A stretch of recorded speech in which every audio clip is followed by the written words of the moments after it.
Hi everyone, welcome back to the channel. So friend, Pandit Sundarlal Sharma open university के pre BEd और pre DElEd entrance exam के लिए शिक्षण अभिरुचि टीचिंग एप्टीट्यूड के 200 वेरी मोस्ट इंपॉर्टेंट क्वेश्चन इस वीडियो में हम डिस्कस करने वाले हैं। समझने वाले हैं कि इसको सॉल्व कैसे करना है। और इस वीडियो में हमने सिर्फ इंपॉर्टेंट क्वेश्चन को छांट के निकाला है ताकि यहाँ से डायरेक्ट 2-4 सवाल आपके एग्जाम में आ सके। वीडियो को पूरा देखिएगा और समझिएगा कि इसे सॉल्व करना कैसे। चलिए शुरू करते हैं।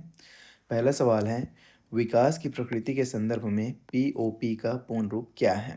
प्रगतिशील, क्रमबद्ध, पूर्वानुमानित, शारीरिक वस्तु नमनीयता, शुद्ध क्रम, शारीरिक, प्राथमिक, वस्तुनिष्ठ, प्रगतिशील। तो देखिए इसका मतलब होता है पीओपी। पी मतलब पहला पी मतलब हो जाएगा प्रोग्रेसिव, ओ मतलब ऑर्डरली, और दूसरा जो पी है उसका मतलब हो जाएगा प्रिडिक्टेबल। मतलब पहले पी का मतलब क्या हुआ? प्रोग्रेसिव मतलब प्रगतिशील, ऑर्डरली मतलब क्रमबद्ध, और प्रिडिक्टिव मतलब पूर्वानुमानित। ऑप्शन ए सही हो जाएगा। ठीक है, progressive, orderly and predictable. Clear है? विकास हमेशा प्रगतिशील, क्रमबद्ध और पूर्वानुमानित होता है। वुडवर्थ के अनुसार विकास का सटीक सूत्र क्या है?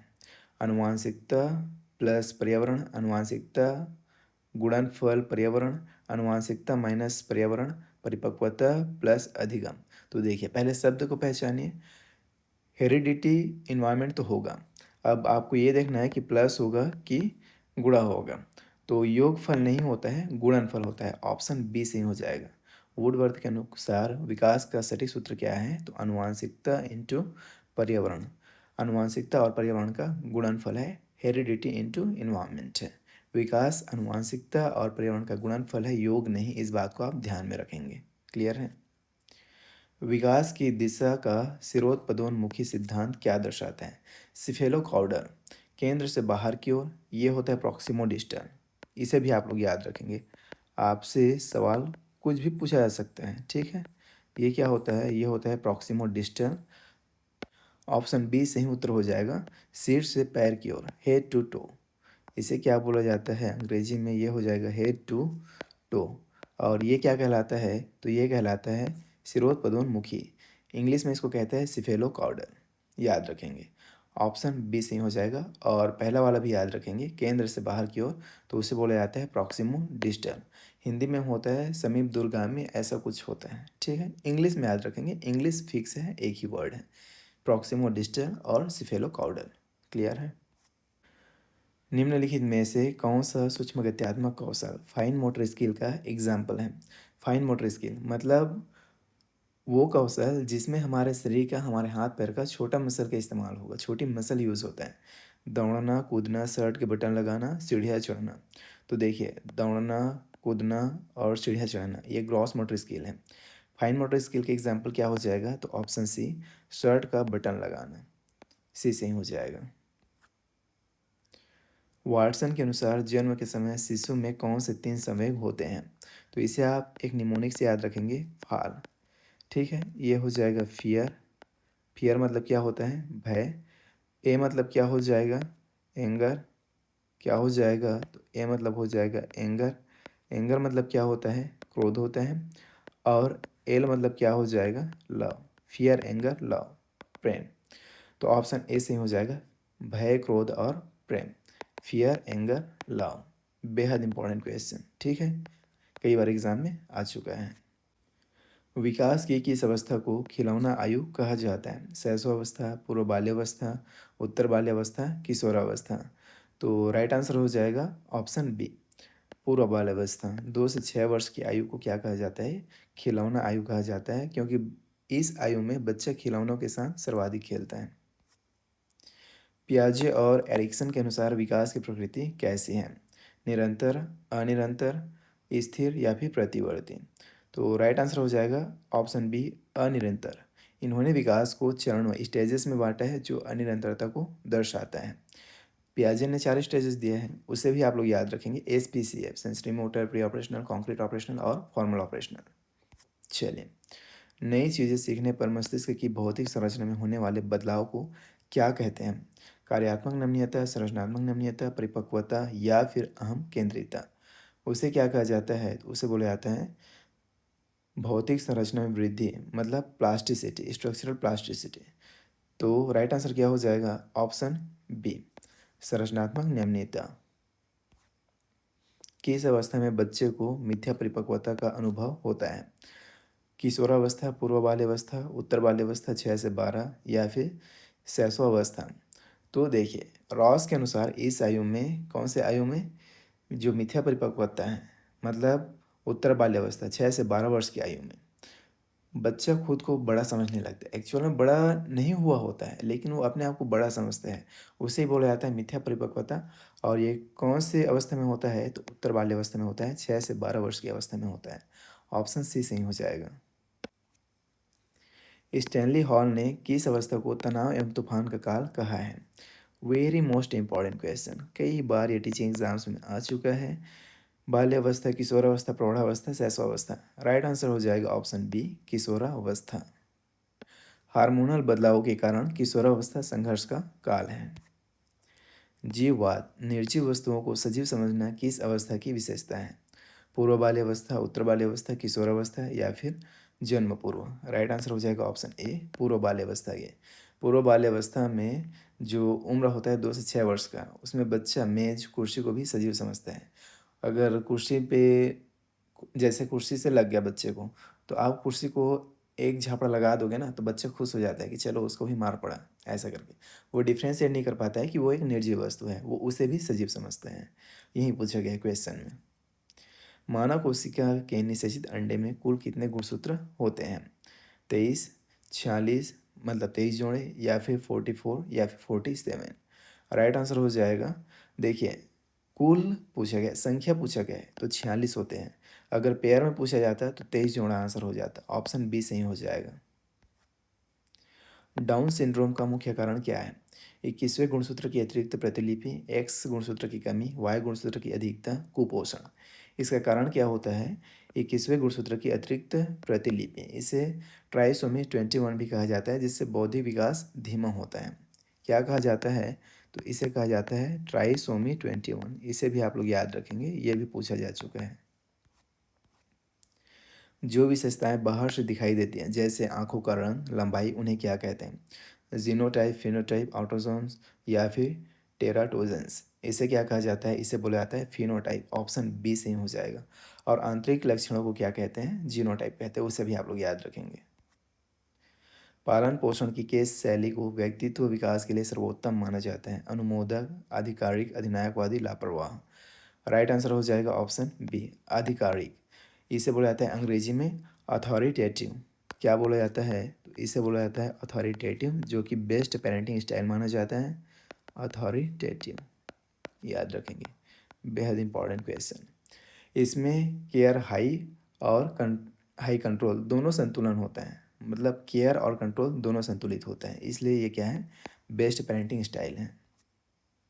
विकास सीधी रेखा में ना होकर आगे पीछे मुड़कर मजबूती प्रदान करता है, यह सिद्धांत है? रेखीय सिद्धांत, वर्तुलाकार सिद्धांत, एकीकरण का सिद्धांत, व्यक्तिगत विभिन्नता का सिद्धांत।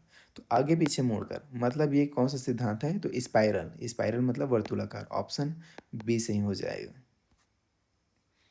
एक रूपी यमज के बारे में क्या सत्य है? दो अलग अंडों से बनते हैं, लिंग हमेशा अलग होता है, एक ही अंडे से विकसित होते हैं, शक्ल अलग होती है। एक रूपी यमज के बारे में क्या सत्य है? तो ये एक ही अंडे से विकसित होते हैं। ऑप्शन सी सही हो जाएगा। टेराटोजन क्या है? विकास का एक चरण, बाह्य कारक जो भ्रूण में विकृति लाता है, गुणसूत्र, मस्तिष्क का हिस्सा। तो टेराटोजन क्या है? ये एक बाह्य कारक है जो भ्रूण में विकृति लाता है। शराब, ड्रग्स या विकिरण जो गर्भ में भ्रूण को नुकसान पहुंचाते हैं, उसे क्या बोला जाता है? टेराटोजन कहा जाता है।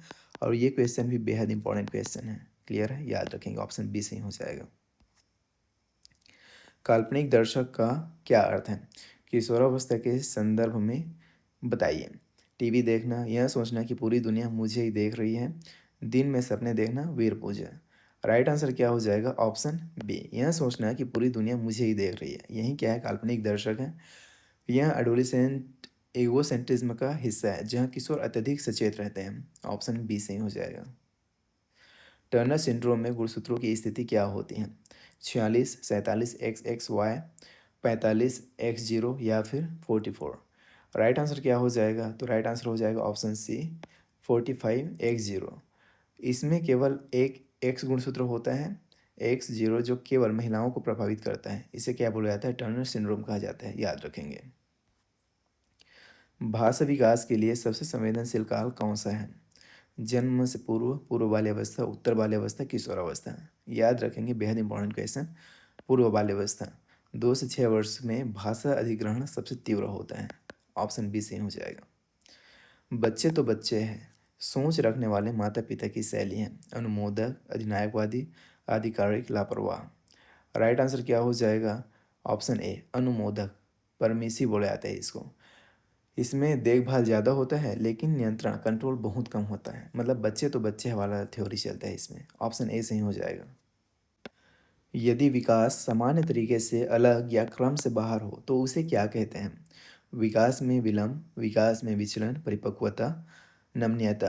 तो उसे कहा जाता है, इसे विकासात्मक विचलन, डेविएशन कहा जाता है। विकास में विचलन, ऑप्शन बी सही हो जाएगा। विकास के मुख्य 4 पक्ष का सूत्र PCAC क्या दर्शाता है? Physical, cognitive, social, emotional. तो फिजिकल मतलब शारीरिक हो गया, कॉग्निटिव मतलब संज्ञानात्मक, सोशल मतलब सामाजिक, और इमोशनल मतलब सांवेगिक। ऑप्शन ए सही हो जाएगा। प्रॉक्सिमो डिस्टल, समीप दूरस्थ विकास का अर्थ है। इसको मैंने पहले ही बता दिया था जब हमने सिफेलोकॉर्डल के बारे में पढ़ा था। तो मैंने बताया था, जो केंद्र से बाहर की ओर जो विकास होता है, सेंटर टू पेरिफेरी, उसे क्या कहा जाता है? प्रॉक्सिमो डिस्टल कहा जाता है। ऑप्शन सी सही हो जाएगा। और सिर से पैर की ओर जो विकास होता है, ये वाला डायरेक्शन, इसे क्या कहा जाता है? तो इसे बोला जाता है सिफेलोकॉर्डल। दोनों को याद रखेंगे, आपसे कुछ भी पूछा जा सकता है एग्जाम में, ठीक है। ये होता है सिफेलोकॉर्डल और ये होता है प्रॉक्सिमो डिस्टल। राइट आंसर हो जाएगा ऑप्शन सी। इसमें क्या होता है? रीढ़ की हड्डी, स्पाइन का विकास उंगलियों से पहले होता है, केंद्र से बाहर की ओर विकास होता है। एक बच्चा गणित में होशियार है लेकिन दूसरा कला में, यह विकास का कौन सा सिद्धांत है? एकीकरण, व्यक्तिगत विभिन्नता, निरंतरता, दिशा का सिद्धांत। भाई वेरी सिंपल। एक बच्चा है जो गणित में होशियार है और दूसरा बच्चा कला में होशियार है, तो ये क्या है? व्यक्तिगत विभिन्नता है, इंडिविजुअल डिफरेंसेस है। प्रत्येक व्यक्ति अद्वितीय है, यूनिक है, और उसकी क्षमताएं अलग होती हैं। विकास हमेशा निर्भरता से खालिस्तान की ओर होता है। वृद्धि, स्वायत्तता, आत्मनिर्भरता, परिपक्वता, बुढ़ापा। तो विकास हमेशा स्वायत्तता की ओर होता है, निर्भरता से स्वायत्तता की ओर। ऑप्शन बी सही हो जाएगा, ठीक है। डेवलपमेंट क्या है? तो डिपेंडेंसी टू ऑटोनॉमी, स्वायत्तता, आत्मनिर्भरता। ऑप्शन बी सही हो जाएगा। गर्भ से कब्र तक की अवधारणा किस पर लागू होती है? शारीरिक वृद्धि, विकास, परिपक्वता, जीनोटाइप। वूम टू टूम, ये जो अवधारणा है किस पर लागू होती है? तो ये विकास पर लागू होते हैं। विकास एक जीवन पर्यंत चलने वाली सतत प्रक्रिया है। मतलब बच्चे का विकास गर्भ में ही शुरू होता है और मृत्यु पर्यंत चलते रहता है। ऑप्शन बी सही हो जाएगा। अहम केंद्रित दृष्टिकोण किस आयु वर्ग में प्रमुख होता है? 0 से 2 वर्ष, 2 से 6 वर्ष, पूर्व बाल्यावस्था, 6 से 12 वर्ष, 12 से 18 वर्ष। राइट आंसर हो जाएगा पूर्व बाल्यावस्था, 2 से 6 वर्ष। लिंग निर्धारण के लिए कौन सा गुणसूत्र उत्तरदायी है? माता का XX, पिता का XY, 21वां गुणसूत्र, ऑटोजोम। तो इसका राइट आंसर हो जाएगा ऑप्शन बी, पिता का XY। क्यों? क्योंकि मदर में तो XX क्रोमोसोम है, लेकिन फादर का अगर X क्रोमोसोम जाके मिलता है तो लड़की पैदा होगा, Y क्रोमोसोम जाके मिलता है तो लड़का पैदा होगा। इसलिए उत्तरदायी कौन है, जिम्मेदार कौन है? तो पिता का XY गुणसूत्र। ऑप्शन बी सही हो जाएगा। संज्ञान के क्षेत्र में क्या शामिल नहीं है? जो शामिल नहीं है उसे आपको बताना है। तो देखिए, चिंतन शामिल है, स्मृति शामिल है, शारीरिक लंबाई, समस्या का समाधान ये भी शामिल है। शारीरिक लंबाई शामिल नहीं है किसमें? संज्ञान के क्षेत्र में। ऑप्शन सी इस क्वेश्चन का राइट आंसर हो जाएगा। टोली अवस्था में बालक मुख्य रूप से क्या सीखता है? अकेले खेलना, समूह में रहना और सामाजिक नियम, काल्पनिक दुनिया, माता पिता पर पूर्ण निर्भरता। क्या सीखता है बच्चा? तो बच्चा सीखता है समूह में रहना और सामाजिक नियम। 6 से 12 वर्ष में सामाजिक विकास तेजी से होता है, ठीक है। इसे ही टोली अवस्था भी कहा जाता है। न्यूरोप्लास्टिसिटी किस अंग से संबंधित है? हृदय, हड्डियों, मस्तिष्क, आँखों। तो ये जो न्यूरोप्लास्टिसिटी शब्द है किससे संबंधित है? मस्तिष्क से। ऑप्शन सी सही हो जाएगा। मस्तिष्क की अनुभवों के आधार पर बदलने की क्षमता क्या कहलाता है? न्यूरोप्लास्टिसिटी कहलाता है। याद रखेंगे, वेरी मोस्ट इंपॉर्टेंट क्वेश्चन। ये क्वेश्चन एग्जाम में ऑलरेडी कई बार पूछा आ चुका है। एक बच्चा साइकिल चलाते समय हाथ, पैर और आंखों का समन्वय कोऑर्डिनेशन करता है। यह सिद्धांत है एकीकरण का सिद्धांत, व्यक्तिगत विभिन्नता, सिरोत्पदोन्मुखी निरंतरता। सिंपल, ये क्या है? एकीकरण का सिद्धांत है। ऑप्शन ए सही हो जाएगा। विभिन्न अंगों का समग्र रूप से कार्य करना क्या कहलाता है? एकीकरण कहलाता है। डे ड्रीमिंग, खुली आंखों से सपने देखना किस अवस्था में सर्वाधिक होता है? तो डे ड्रीमिंग वाला काम कब होता है? शैशवावस्था, बाल्यावस्था, किशोरावस्था, जन्म पूर्व। तो यह किशोरावस्था के समयगात्मक विकास का हिस्सा है। ऑप्शन सी सही हो जाएगा। शारीरिक विकास की गति सबसे तेज किस अवस्था में होती है? शैशवावस्था 0 से 2 वर्ष, पूर्व बाल्यावस्था, उत्तर बाल्यावस्था, प्रौढ़ावस्था। तो राइट आंसर हो जाएगा ऑप्शन ए, शैशवावस्था 0 से 2 वर्ष। जन्म के बाद पहले 2 वर्षों में शारीरिक वृद्धि दर सबसे अधिकतम होती है। जीनोटाइप क्या है? जो बाहर से दिखता है, छिपा हुआ आनुवंशिक कोड डीएनए, वातावरण का प्रभाव, पोषण की कमी। हमने फिनोटाइप पढ़ा था कुछ देर पहले एक क्वेश्चन में, अभी पूछा जा रहा है जीनोटाइप। तो मैंने वहीं पे आपको बताया था जो अंदर की क्वालिटी होती है, जो छिपा हुआ आनुवंशिक कोड है डीएनए, वही क्या होता है? जीनोटाइप होता है। ऑप्शन बी सही हो जाएगा। विकास परिपक्वता तथा अधिगम का उत्पाद है। यह दर्शाता है कि केवल अभ्यास पर्याप्त है। केवल वाला तो आप ऐसे ही एलिमिनेट कर देंगे। ठीक है। बिना जैविक परिपक्वता के अधिगम संभव नहीं हो सकता है। वातावरण की कोई भूमिका नहीं, ऐसा आप नहीं सोचेंगे। विकास कृत्रिम है, जी नहीं। राइट आंसर क्या हो जाएगा? ऑप्शन बी, बिना जैविक परिपक्वता के अधिगम संभव नहीं है। बच्चा तभी सीख सकता है जब उसकी मांसपेशियां मस्तिष्क परिपक्व हो। आप एक 2 साल के बच्चे को पाइथागोरस प्रमेय नहीं समझा सकते। कहने का मतलब ये हुआ। ठीक है। मानव शरीर में ऑटोसोम्स की संख्या कितनी है? ऑटोसोम्स पूछा जाता है। 2 प्रकार के क्रोमोसोम है। देखो, 23 जोड़ा क्रोमोसोम होता है। ये हुए 23 पेयर। ठीक है, 23 पेयर होता है पेयर में। और संख्या पूछा जाए तो 46 होता है। अब इस 46 में जो 44 है ये क्या होता है? तो ये होता है ऑटोसोम्स, जो इस सवाल में पूछा गया है। ये क्या होता है? ये होता है ऑटोसोम्स। और जो लास्ट के 2 क्रोमोसोम हैं, मतलब एक पेयर, ये क्या होता है? सेक्स क्रोमोसोम होता है। ठीक है। तो ऑटोसोम्स पूछा गया है। राइट आंसर हो जाएगा 44। कहीं दिख रहा है क्या? तो यस, ऑप्शन ए में दिख रहा है। 22 जोड़ा 44, संख्या में 44 होगा और पेयर में 22 होगा। क्लियर है। वीर पूजा किस अवस्था की मुख्य विशेषता है? उत्तर बाल्यावस्था, किशोरावस्था, पूर्व बाल्यावस्था, शैशवावस्था। ऑप्शन बी सही हो जाएगा, किशोरावस्था। किशोर किसी आदर्श को मानकर उसकी नकल करते हैं, यही क्या कहलाता है? वीर पूजा कहलाता है, हीरो वर्शिप कहलाता है। यदि विकास में बच्चा अपनी उम्र के अनुसार सामान्य विकासात्मक पड़ाव तक नहीं पहुंचता है तो उसे कहते हैं विचलन, विकासात्मक विलंब, परिपक्वता, नमनीयता। तो इसे बोला जाता है विकासात्मक विलंब, delay in development. Option B सही हो जाएगा। वाटसन के 3 जन्मजात समूहों फाल में ए का मतलब क्या है? हमने पढ़ लिया है। ए का मतलब क्या है? एंगर। ठीक है। ए का मतलब क्या है? एंगर। एंगर मतलब क्या होता है? क्रोध। ऑप्शन ए सही हो जाएगा। एफ मतलब फियर, मतलब भय। एल मतलब क्या हो जाएगा? लव, मतलब प्रेम। सभी को याद रखेंगे, इंपॉर्टेंट क्वेश्चन है। ठीक है। प्रकृति बनाम पोषण में पोषण का अर्थ है आनुवांशिकता, पर्यावरण, जीन, गुणसूत्र। तो देखिए, नेचर वर्सेस नर्चर में पूछा गया है पोषण का मतलब क्या है? तो इसका मतलब है पर्यावरण, इन्वायरमेंट। पोषण का तात्पर्य बाह्य पर्यावरण, शिक्षा और संस्कृति से है, याद रखेंगे। निम्नलिखित में से कौन सा बाह्य विकास कारक नहीं है? पोषण, भौतिक वातावरण, बुद्धि, परिवार की आर्थिक स्थिति। तो बुद्धि, ऑप्शन सी सही हो जाएगा। बुद्धि एक आंतरिक इंटरनल जैविक कारक है, इंटरनल जैविक फैक्टर है, बायोलॉजिकल फैक्टर है। ठीक है। विकास का वह सिद्धांत जो बताता है कि हर प्रजाति का विकास एक निश्चित क्रम में होता है। व्यक्तिगत विभिन्नता, पैटर्न की एकरूपता, एकीकरण, अनिरंतरता। राइट आंसर हो जाएगा ऑप्शन बी, पैटर्न की एकरूपता। जैसे हर बच्चे के पहले दूध के दांत गिरते हैं, है ना।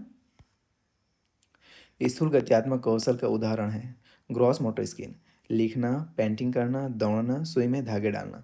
तो देखिए, लिखना फाइन मोटर स्किल, पेंटिंग करना फाइन मोटर स्किल, सुई में धागा डालना फाइन मोटर स्किल। लेकिन दौड़ना ये क्या हो जाएगा? स्थूल गत्यात्मक कौशल हो जाएगा। ग्रॉस मोटर स्किल, इसमें बड़ी मसल का इस्तेमाल होगा। ऑप्शन सी सही हो जाएगा। बचपन व्यक्ति को उसी प्रकार दर्शाता है जैसे सुबह दिन को दर्शाती है। यह कथन विकास के किस पहलू को रेखांकित करता है? बाल्यावस्था का कोई महत्व नहीं है, ऐसा कहना तो गलत हो जाएगा। प्रारंभिक विकास की महत्ता विकास प्रतिवर्ती है, विकास आनुवंशिक है। देखो, the childhood shows the man as the morning shows the day. इसका मतलब ये हुआ कि बचपन के शुरुआती अनुभवों का भविष्य पर गहरा प्रभाव पड़ता है।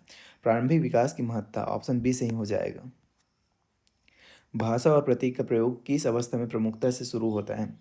0 से 2 वर्ष, 2 से 6 वर्ष पूर्व बाल्यावस्था, 12 से 18 वर्ष या फिर वृद्धावस्था। ऑप्शन बी सही हो जाएगा, 2 से 6 वर्ष पूर्व बाल्यावस्था। पूर्व बाल्यावस्था को सिंबॉलिक एज भी कहा जाता है। कौन सा गुणसूत्र पुरुष और महिला दोनों में समान होता है? लिंग गुणसूत्र, ऑटोजोम्स, 23वां जोड़ा या फिर वाई गुणसूत्र। राइट आंसर क्या हो जाएगा? तो राइट आंसर हो जाएगा ऑप्शन बी, ऑटोजोम्स। जो 22 जोड़े गुणसूत्र हैं, मतलब 44 गुणसूत्र दोनों में क्या होते हैं? सेम होते हैं। विकास नमनीय है, इसका अर्थ है यह कभी नहीं बदलता, अनुभवों के आधार पर इसमें बदलाव संभव है, यह प्लास्टिक से बना है, जी नहीं, यह पूर्व निर्धारित है, जी नहीं। ऑप्शन बी सही हो जाएगा, अनुभवों के आधार पर इसमें बदलाव संभव है। विकास नमनीय है, नमनीयता का मतलब है कि इसमें अनुभव के आधार पर बदलाव संभव है। ऑप्शन बी सही हो जाएगा। एडम के अनुसार शिक्षण प्रक्रिया कैसी है? एक ध्रुवी, द्विध्रुवी, त्रिध्रुवी, बहुध्रुवी। राइट आंसर हो जाएगा ऑप्शन बी, द्विध्रुवी। शिक्षक और छात्र के बीच संवाद। किसके अनुसार? एडम के अनुसार। जॉन डीवी ने त्रिध्रुवी प्रक्रिया में तीसरा ध्रुव किसे माना है? विद्यालय भवन, सामाजिक वातावरण, पाठ्यक्रम, माता पिता, सरकार। जॉन डीवी के अनुसार शिक्षा समाज और पाठ्यक्रम के माध्यम से होता है। राइट आंसर हो जाएगा ऑप्शन बी, सामाजिक वातावरण, पाठ्यक्रम। शिक्षण चरों में स्वतंत्र चर कौन सा है? शिक्षार्थी, पाठ्यक्रम, शिक्षक, विद्यालय। ऑप्शन सी से हो जाएगा शिक्षक। शिक्षक स्वतंत्र रूप से योजना बनाता है। शिक्षण का वह स्तर जो पूरी तरह से रटने पर आधारित है। अवबोध स्तर, स्मरण स्तर, चिंतनशील स्तर, खोज स्तर। राइट आंसर हो जाएगा ऑप्शन बी, स्मरण स्तर, मेमोरी लेवल। यह विचारहीन लक्षण, थॉटलेस टीचिंग का सबसे निचले स्तर है। क्लियर है? समस्या समाधान और समालोचनात्मक चिंतन किस स्तर पर होता है? चिंतनशील स्तर, स्मरण स्तर, अवबोध स्तर, प्राथमिक स्तर। राइट आंसर हो जाएगा चिंतनशील स्तर, रिफ्लेक्टिव लेवल। ऑप्शन ए सही हो जाएगा। यह शिक्षण का सर्वाधिक विचारशील स्तर है, याद रखेंगे। शिक्षण के चरणों में योजना बनाना किस चरण का हिस्सा है? अंतः सक्रिय, उत्तर सक्रिय, पूर्व सक्रिय, मूल्यांकन। राइट आंसर हो जाएगा पूर्व सक्रिय। मतलब कक्षा में जाने से पूर्व शिक्षक को जो तैयारी करता है ना, शिक्षक जो तैयारी करता है, जो तैयारी बनाता है, वह क्या है? पूर्व सक्रिय है। ऑप्शन सी सही हो जाएगा। दूरस्थ शिक्षा जैसे इग्नू किस प्रकार की शिक्षा का उदाहरण है? औपचारिक, अनौपचारिक, गैर औपचारिक, पारंपरिक। तो ये एक गैर औपचारिक शिक्षा का एग्जाम्पल है। इसकी नियमावली लचीली होती है और यह पत्राचार पर आधारित है। कक्षा प्रबंधन की सबसे प्रभावी शिक्षण शैली कौन सी है? सत्तावादी, लोकतांत्रिक, अनुमोदक, निरंकुश। सबसे बेस्ट क्या होता है? डेमोक्रेटिक, लोकतांत्रिक। ऑप्शन बी सही हो जाएगा। इसमें छात्रों की ज़रूरतों पर ध्यान दिया जाता है और अनुशासन रहता है। चॉक एंड टॉक विधि किसे कहा जाता है? प्रदर्शन विधि, व्याख्यान विधि, परिचर्चा विधि, खेल विधि। तो व्याख्यान विधि, लेक्चर मेथड को क्या कहा जाता है? चॉक एंड टॉक मेथड कहा जाता है। यह शिक्षक केंद्रित विधि है जो बड़े समूह के लिए उपयोगी होता है। देख कर और करके सीखना पर आधारित प्रदर्शन विधि किसके लिए उपयोगी है? श्रव्य शिक्षार्थियों, दृश्य शिक्षार्थियों, जो देख नहीं सकते, केवल रटने वाले। राइट आंसर क्या हो जाएगा? तो ऑप्शन बी, दृश्य शिक्षार्थियों के लिए। इसमें शिक्षक कार्य करके दिखाता है जिसे छात्र देखते हैं। अनुभव द्वारा व्यवहार में अपेक्षाकृत स्थायी परिवर्तन क्या कहलाता है? परिपक्वता, थकान, अधिगम, वृद्धि। ये क्या कहलाता है? लर्निंग कहलाता है, अधिगम कहलाता है। अधिगम मतलब जो लर्निंग है, व्यवहार में स्थायी बदलाव है जो बीमारी से नहीं आता, अनुभव द्वारा आता है, व्यवहार में परिवर्तन। ठीक है, ऑप्शन सी सही हो जाएगा, याद रखेंगे। ये डायरेक्ट एक डेफिनेशन है किसका? तो अधिगम का। नवीन ज्ञान और नवीन प्रतिक्रियाओं को प्राप्त करने की क्रिया अधिगम है। यह परिभाषा किसकी है? Gates, Woodworth, Crow and Crow, Skinner. तो ये किसकी परिभाषा है? वुडवर्थ का। ऑप्शन बी सही हो जाएगा। ब्लूम की टेक्सोनॉमी में 3H का अर्थ क्या है? तो इसे समझिए, इंग्लिश में याद रखिएगा। एक हो जाएगा हेड, और एक हो जाएगा हार्ट, और एक हो जाएगा हैंड। यह है इसका मतलब, सिर, हृदय और हाथ। ऑप्शन ए सही हो जाएगा। क्लियर है? अधिगम वक्र के प्रतिपादक कौन थे? स्किनर, एबिंगहॉस, जॉन डीवी, पियाजे। कौन थे? हरमन एबिंगहॉस ने सीखने की गति का चित्रात्मक प्रस्तुतिकरण दिया जिसे बोला जाता है अधिगम वक्र। ऑप्शन बी सही हो जाएगा। वह वक्र जिसमें शुरुआत में गति धीमी बाद में तेज होती है सकारात्मक त्वरण, नतोदर वक्र, उनतोदर वक्र, समान निष्पादन वक्र, एस आकार वक्र। राइट आंसर हो जाएगा ऑप्शन ए नतोदर वक्र। जैसे गिटार सीखना शुरू में कठिन फिर तेज गति से। ठीक है। अधिगम्य पठार का क्या अर्थ है? सीखने की गति तेज होना, सीखने की गति में कोई उन्नति न होना, शारीरिक विकास, याददाश्त बढ़ना। ऑप्शन बी सीखने की गति में कोई उन्नति न होना। ग्राफ जब सीधी क्षैतिज रेखा बन जाए अर्थात शून्य प्रगति। शिक्षा के संदर्भ में स्कैप फोल्डिंग क्या है? Very most important question. ठीक है। टीचिंग एग्जाम्स का फेवरेट क्वेश्चन है। सजा देना, जी नहीं। छात्रों को अस्थायी सहायता देना ताकि वे स्वतंत्र कार्य कर सके, यस। ऑप्शन बी सही हो जाएगा। रटने पर जोर देना, भवन निर्माण, ये सब नहीं है। वाइगोस्की के अनुसार जेडपीडी तक पहुंचने में मदद करता है। मतलब बच्चे को उस काम को सिखाना जिस काम को वो नहीं जानता है लेकिन सीख सकता है, और तब तक उसका मदद करना जब तक वो काम को अकेले करना ना सीख जाए, यही कहलाता है स्केप फोल्डिंग। और ये जो कॉन्सेप्ट है किसने दिया है? तो वाइगोस्की ने दिया है। ठीक है। फ्लिप्ड कक्षा मॉडल का मुख्य विशेषता है। छात्र घर पर वीडियो देखते हैं और कक्षा में परस्पर गतिविधियां करते हैं। शिक्षक कक्षा में व्याख्यान देता है, कोई पाठ्यक्रम नहीं होता, छात्र कक्षा में पढ़ते हैं। ऑप्शन ए सही हो जाएगा। छात्र घर पर वीडियो देखते हैं और कक्षा में परस्पर गतिविधियां करते हैं, यही क्या है? फ्लिप्ड कक्षा है। एक प्रभावी कक्षा प्रबंधन की रणनीति है। गलती पर सख्त दंड, जी नहीं। कदाचार की अनदेखी, जी नहीं। स्पष्ट नियम और दिनचर्या बनाना, पूर्ण स्वतंत्रता, ये भी नहीं। ऑप्शन सी सही हो जाएगा। नियम स्पष्ट होना चाहिए और दिनचर्या बनाना चाहिए। ऑप्शन सी सही हो जाएगा। शिक्षार्थी केंद्रित कक्षा की मुख्य विशेषता क्या है? शिक्षक प्राथमिक स्रोत हैं, जी नहीं। छात्र निष्क्रिय होते हैं, जी नहीं। व्यक्तिगत आवश्यकताओं अंतर को संबोधित करना, केवल व्याख्यान, केवल वाले को ऐसे ही आप एलिमिनेट कर देंगे। ऑप्शन सी सही हो जाएगा। व्यक्तिगत आवश्यकताओं अंतर को संबोधित करना। मेटाकॉग्निशन का अर्थ है रटना, शारीरिक कौशल, स्वयं के सोचने की प्रक्रियाओं के बारे में सोचना, बड़ी जानकारी याद करना। तो मेटाकॉग्निशन इसका मतलब ही यह है कि thinking about thinking, thinking about one's own thinking, मतलब स्वयं के सोचने की प्रक्रियाओं के बारे में सोचना क्या कहलाता है? मेटाकॉग्निशन कहलाता है। उच्च संज्ञानात्मक कौशल है। ठीक है। ऑप्शन सी सही हो जाएगा। Very most important question, teaching exams में कई बार ये क्वेश्चन आ चुका है। सहपाठी ट्यूटरिंग एक प्रभावी शिक्षण रणनीति है क्योंकि शिक्षक का काम खत्म हो जाता है, छात्र एक दूसरे को अवधारणाएं समझाकर बेहतर सीखते हैं, योजना नहीं बनानी पड़ती, यह सस्ती है। राइट आंसर हो जाएगा ऑप्शन बी। छात्र एक दूसरे को अवधारणाएं समझाकर बेहतर सीखते हैं। योगात्मक आकलन का मुख्य उपयोग है तुरंत प्रतिक्रिया देना, एक शैक्षिक इकाई के अंत में छात्र के सीखने का मूल्यांकन करना, प्रतिदिन सुधार करना, आंकड़ा संग्रहण। राइट आंसर हो जाएगा ऑप्शन बी। एक शैक्षिक इकाई के अंत में छात्र के सीखने का मूल्यांकन करना, यही क्या है? योगात्मक आकलन है। इसका मुख्य उपयोग है यह सत्र के अंत में पास फेल या ग्रेड देने के लिए होता है। अंतर्निहित प्रेरणा का उदाहरण है पुरस्कार पाना, दंड से बचना, अतिरिक्त अंक पाना, व्यक्तिगत रुचि एवं आनंद हेतु सीखना। यस, ऑप्शन डी सही हो जाएगा। जब कार्य स्वयं में आनंददायक हो वह आंतरिक प्रेरणा कहलाता है। ठीक है। व्यक्तिगत रुचि एवं आनंद हेतु सीखना ही क्या है? आंतरिक प्रेरणा है, अंतर्निहित प्रेरणा है। ऑप्शन डी सही हो जाएगा। सकारात्मक कक्षा वातावरण को बढ़ावा देने के लिए क्या आवश्यक है? छात्रों को जो चाहे करने देना, नकारात्मक व्यवहार की अनदेखी, स्पष्ट नियम स्थापित करना और सुसंगत परिणाम देना, केवल पढ़ाई पर ध्यान। राइट आंसर क्या हो जाएगा? ऑप्शन सी, स्पष्ट नियम स्थापित करना और सुसंगत परिणाम देना। नियम और सुसंगतता, कंसिस्टेंसी जरूरी है। शिक्षण मुख्य रूप से किसके द्वारा किया जाना चाहिए? कुशल एवं प्रशिक्षित शिक्षक, युवा व्यक्ति, अप्रशिक्षित व्यक्ति, अनुभवहीन शिक्षक। राइट आंसर हो जाएगा ऑप्शन ए, कुशल एवं प्रशिक्षित शिक्षक। एक पाठ समाप्त करने के बाद शिक्षक के लिए क्या महत्वपूर्ण है? सीधे अगले पाठ शुरू करना, पाठ के मुख्य बिंदुओं को संक्षेप में बताना, रटने को कहना, कक्षा छोड़ देना। संक्षेपीकरण से ज्ञान का समेकन, कंसोलिडेशन होता है, इसलिए पाठ के मुख्य बिंदुओं को संक्षेप में बताना। ऑप्शन बी सही हो जाएगा। खेल पद्धति छात्रों में क्या विकसित करती है? केवल शारीरिक विकास, केवल मानसिक विकास, केवल वाले को हटा देंगे। रटने की क्षमता, जी नहीं। संज्ञानात्मक, भावनात्मक और शारीरिक विकास। ऑप्शन सी सही हो जाएगा। परियोजना आधारित अधिगम की विशेषता है तथ्यों को याद रखना, जी नहीं। गहन ज्ञान के लिए वास्तविक दुनिया की परियोजनाओं में संलग्न करना, केवल वर्कशीट भरना, एकल पुस्तक का प्रयोग। केवल वाला एलिमिनेट हो जाएगा, एकल पुस्तक का प्रयोग ये भी एलिमिनेट हो जाएगा। ऑप्शन बी सही हो जाएगा। परियोजना आधारित अधिगम की विशेषता क्या है? गहन ज्ञान के लिए वास्तविक दुनिया की परियोजनाओं में संलग्न करना। क्लियर है?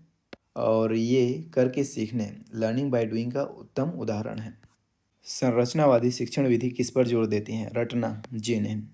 ज्ञान का निष्क्रिय अवशोषण, जी नहीं। सीखने को एक सक्रिय रचनात्मक प्रक्रिया के रूप में देखना, यस, ऑप्शन सी सही हो जाएगा। शिक्षक का पूर्ण प्राधिकार, ऐसा भी नहीं होता है। बच्चे अपने ज्ञान का निर्माण स्वयं करते हैं, जैसे एनपी एनसीएफ का सिद्धांत, है ना। ऑप्शन सी सही हो जाएगा। निम्नलिखित में से कौन सकारात्मक पुनर्बलन का उदाहरण है? अतिरिक्त होमवर्क देना, जी नहीं। चुनौतीपूर्ण समस्या हल करने पर छात्र की प्रशंसा करना है, छात्र की उपेक्षा करना, दंडित करना। राइट आंसर क्या हो जाएगा? Option B. चुनौतीपूर्ण समस्या हल करने पर छात्र की प्रशंसा करना क्या है? सकारात्मक पुनर्बलन का उदाहरण है। प्रशंसा, प्रेज, वांछित व्यवहार को दोहराने के लिए बच्चे को क्या करता है? प्रेरित करता है। शिक्षक का काम कुशलतापूर्वक पढ़ाना है और यह भी पता लगाना है कि क्या छात्र चुप बैठे हैं, छात्र ठीक से कपड़े पहने हैं, छात्र समझ रहे हैं कि वह क्या पढ़ा रहे हैं, छात्र डरते हैं। समझ का, ऑप्शन सी सही हो जाएगा। छात्र समझ रहे हैं कि वह क्या पढ़ा रहे हैं, इस बात का पता लगाना भी क्या होता है? शिक्षक का काम होता है। ऑप्शन सी सही हो जाएगा। समझ, कॉम्प्रिहेंशन शिक्षण का मुख्य लक्ष्य है। ठीक है। विद्यालय की जलवायु से क्या तात्पर्य है? तापमान, विद्यालय के वातावरण में शैक्षणिक, सामाजिक एवं भावनात्मक पहलुओं की समग्र गुणवत्ता, वायु गुणवत्ता, भौतिक भवन। तो विद्यालय की जलवायु से क्या तात्पर्य है? Option B. विद्यालय के वातावरण में शैक्षणिक, सामाजिक और भावनात्मक पहलुओं की समग्र गुणवत्ता। यह स्कूल की संस्कृति और लोकतांत्रिक मूल्यों को क्या करती हैं? दर्शाती हैं। ऑप्शन बी सही हो जाएगा। ब्लूम की टैक्सोनॉमी में कौन सा क्षेत्र नहीं आता? संज्ञानात्मक आता है, भावात्मक आता है, मनोगामक, क्रियात्मक, ये भी आता है। तकनीकी, ये नहीं आता। सवाल में पूछा नहीं है, इसलिए राइट आंसर हो जाएगा ऑप्शन डी। अधिगम वक्र में नकारात्मक त्वरण किस वक्र को कहते हैं? नतोदर वक्र, उन्नतोदर वक्र, एसाकार वक्र, समान निष्पादन वक्र। ऑप्शन बी सही हो जाएगा, उन्नतोदर वक्र। इसमें शुरुआत में गति तेज होती है, बाद में थकान से धीमी पड़ जाती है। ठीक है। अधिगम में पठार आने का मुख्य कारण क्या हो सकता है? रुचि की कमी हो सकता है, थकान हो सकता है, कार्य की जटिलता भी हो सकता है। ऑप्शन डी सही हो जाएगा, उपयुक्त सभी। अनुशिक्षक विधि मुख्य रूप से किसके लिए उपयोगी है? बहुत बड़े समूह के लिए, किसी छात्र की विशिष्ट समस्या सुलझाने, उपचारात्मक शिक्षण के लिए, खेलकूद के लिए, व्याख्यान के लिए। ऑप्शन बी सही हो जाएगा। यह इंडिविजुअलाइज्ड इंस्ट्रक्शन का हिस्सा है।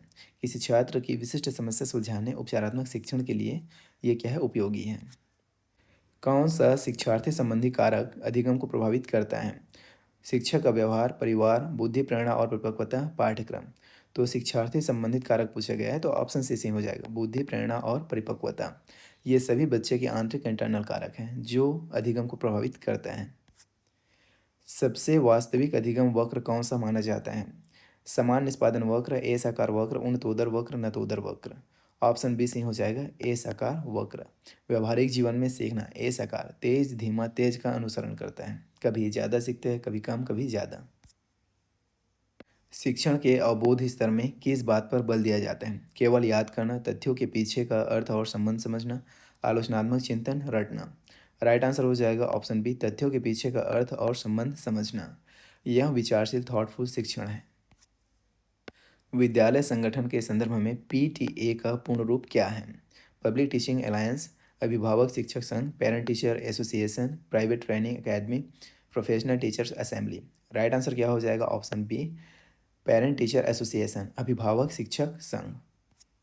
छोटे बच्चे बहुत क्रियाशील होते हैं, एक आदर्श शिक्षक को क्या करना चाहिए? उन्हें रोकना चाहिए, उनकी क्रियाशीलता की सहायता से उन्हें उपयोगी शिक्षा देनी चाहिए, दंड देना चाहिए, ध्यान नहीं देना चाहिए। देखो, ऊर्जा को सकारात्मक शैक्षिक गतिविधियों में निर्देशित चैनलाइज करना चाहिए, मतलब उनकी क्रियाशीलता की सहायता से उन्हें उपयोगी शिक्षा देनी चाहिए। ऑप्शन बी सही हो जाएगा। शिक्षा में समाजीकरण का क्या महत्व है? केवल शैक्षणिक कौशल, केवल वाला हट जाएगा, अकेले पढ़ाना हट जाएगा, आइसोलेट नहीं करना है, छात्रों को समाज के नियमों और मूल्यों को समझने और अपनाने में मदद करना, प्रतियोगिता बढ़ाना, जी नहीं। ऑप्शन सी सही हो जाएगा। शिक्षा में सामाजिकरण का क्या महत्व है? तो छात्रों को समाज के नियमों, मूल्यों को समझने और उन्हें अपनाने में उनकी मदद करना। स्कूल समाज का ही एक लघु रूप है, मिनिएचर सोसाइटी। ठीक है, इस बात को आप ध्यान में रखेंगे। ऑप्शन सी सही हो जाएगा। शिक्षण के उत्तर सक्रिय चरण में क्या होता है? योजना बनाना, कक्षा में पढ़ाना, मूल्यांकन करना या फिर पाठ्यक्रम का चयन करना। तो शिक्षण के बाद क्या करते हैं? मूल्यांकन करते हैं। ऑप्शन सी सही हो जाएगा, मूल्यांकन करना। एक नकारात्मक दृष्टिकोण वाले शिक्षक की विशेषता क्या हो सकती है? मिलनसार, आत्मविश्वासी, व्यावहारिक शिक्षक की अपेक्षा रटने पर अधिक जोर देता है, ईमानदार। राइट आंसर क्या हो जाएगा? ऑप्शन सी सही हो जाएगा। भाई व्यावहारिक शिक्षक की अपेक्षा रटने पर अधिक जोर देता होगा, यही तो नकारात्मक दृष्टिकोण वाले शिक्षक होगा ना। ऑप्शन सी सही हो जाएगा। आईसीटी एकीकरण का मुख्य उद्देश्य क्या है? मनोरंजन, शिक्षक का भार कम करना, सीखने के परिणामों को बढ़ाना, मितव्ययिता। राइट आंसर हो जाएगा ऑप्शन सी, सीखने के परिणामों को बढ़ावा देना। तकनीकी का प्रयोग अधिगम को प्रभावी बनाने के लिए किया जाता है, इसलिए क्या हो जाएगा? सीखने के परिणामों को बढ़ावा देना, बढ़ाना। अनुभवात्मक अधिगम का सर्वश्रेष्ठ अर्थ है? व्याख्यान से सीखना, प्रत्यक्ष अनुभव द्वारा सीखना, रटना, परीक्षा देना। अनुभवात्मक अधिगम, अनुभव से सीखना, प्रत्यक्ष अनुभव द्वारा सीखना। ऑप्शन बी से हो जाएगा। खुद करके या देख कर प्राप्त जो ज्ञान है वो स्थायी होता है। सहकारी अधिगम में शिक्षक की क्या भूमिका होती है? एकमात्र प्रदाता, समूह गतिकी की निगरानी और आवश्यकतानुसार मार्गदर्शन, कोई मदद न करना, निष्क्रिय रहना। राइट आंसर क्या हो जाएगा? तो ऑप्शन बी, समूह गतिकी की निगरानी और आवश्यकतानुसार मार्गदर्शन। विद्यालय में शैक्षिक मार्गदर्शन का मुख्य उद्देश्य क्या है? पाठ्यक्रम बदलना, छात्रों को उनके अध्ययन के विषय चुनने में सहायता करना, शिक्षक का चुनाव, खेल खिलाना। राइट आंसर क्या हो जाएगा? तो ऑप्शन बी, छात्रों को उनके अध्ययन के विषय चुनने में सहायता करना, छात्रों की रुचि और अभिक्षमता के अनुसार करियर विषय चुनने में उनकी मदद करना। ठीक है। गैनिक या अधिगम अनुक्रम सिद्धांत में अधिगम का उच्चतम स्तर क्या है? संकेत अधिगम, समस्या समाधान, श्रृंखला अधिगम, सिद्धांत अधिगम। तो देखिए, गैने के 8 स्तरों में समस्या समाधान सर्वोच्च ज्ञानात्मक स्तर है। ऑप्शन बी सही हो जाएगा, याद रखेंगे इसको, आपके एग्जाम में आ सकता है ऐसा क्वेश्चन, फैक्चुअल क्वेश्चन इंपॉर्टेंट है। 1854 में आए किस प्रपत्र को भारतीय शिक्षा का मैग्ना कार्टा कहा जाता है? Very most important question. कई बार ये क्वेश्चन टीचिंग एग्जाम्स में पूछा जा चुका है। मैकाले का विवरण पत्र, Woods dispatch, Hunter commission, Wardha योजना।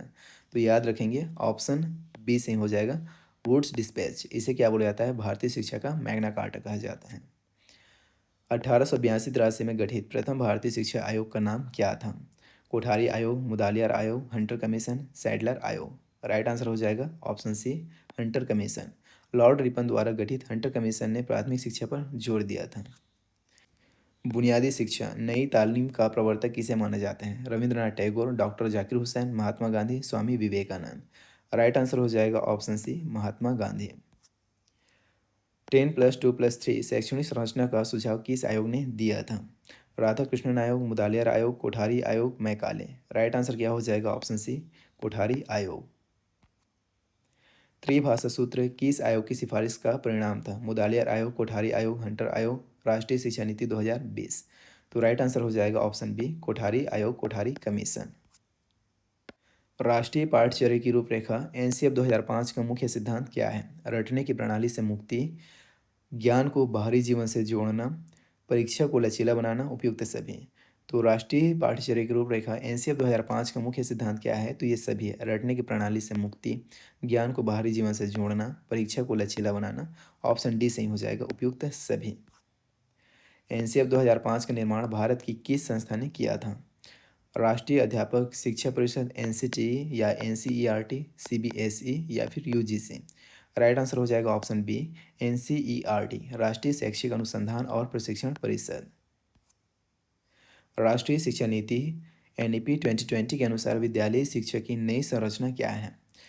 10+2+3, 5+3+3+4, 5+4+3+3, 8+4+3।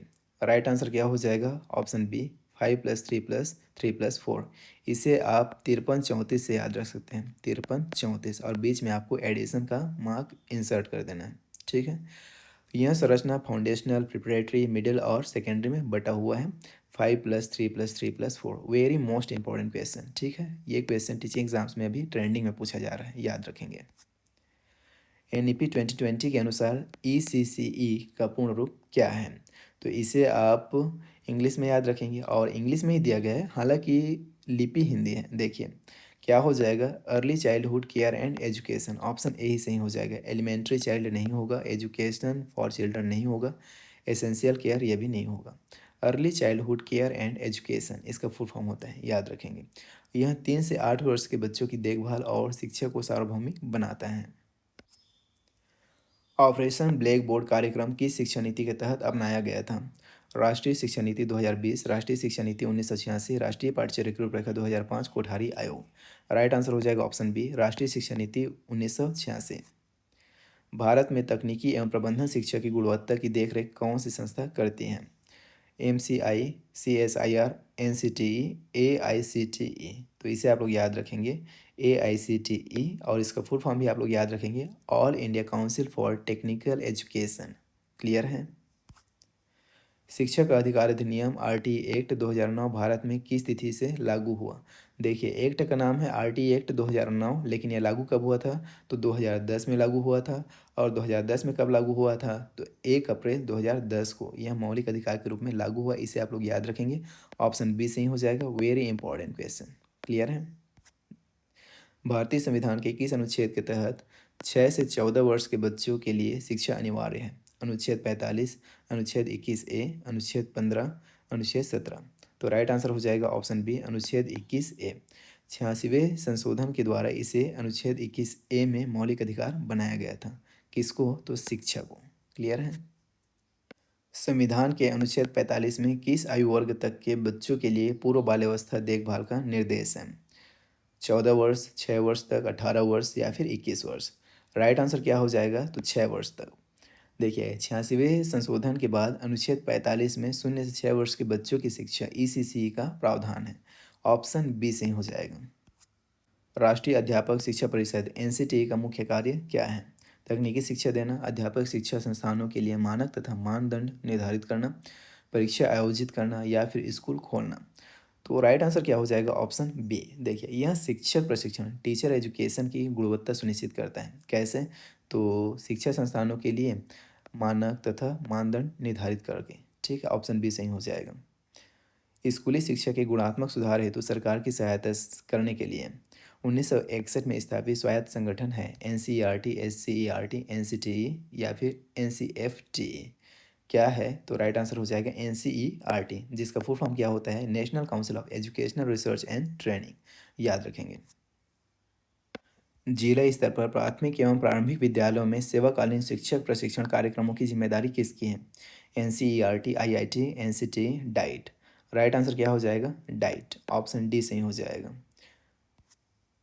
विश्वविद्यालय अनुदान आयोग UGC की स्थापना किस आयोग की सिफारिश पर हुई थी? राधाकृष्णन आयोग, कोठारी आयोग, हंटर आयोग या फिर मुदालियार आयोग। याद रखेंगे, राधाकृष्णन आयोग। ऑप्शन ए सही हो जाएगा।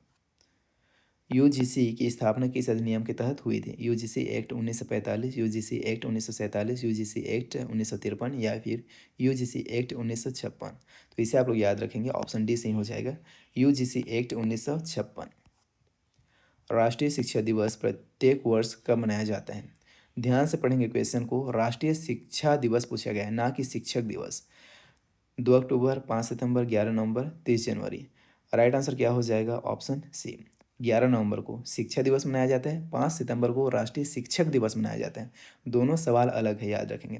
भारत के जो पहले शिक्षा मंत्री मौलाना अबुल कलाम आज़ाद थे ना, उनकी जयंती के उपलक्ष्य पर क्या मनाया जाता है? राष्ट्रीय शिक्षा दिवस मनाया जाता है 11 नवंबर को। समग्र शिक्षा योजना को हाल ही में किस अवधि तक बढ़ा दिया गया है? 2024 से 2025 तक, 2025 से 2026 तक या फिर 2027 से 2028 तक, 2030 तक। तो राइट आंसर क्या हो जाएगा? ऑप्शन बी, 2025 से 2026 तक।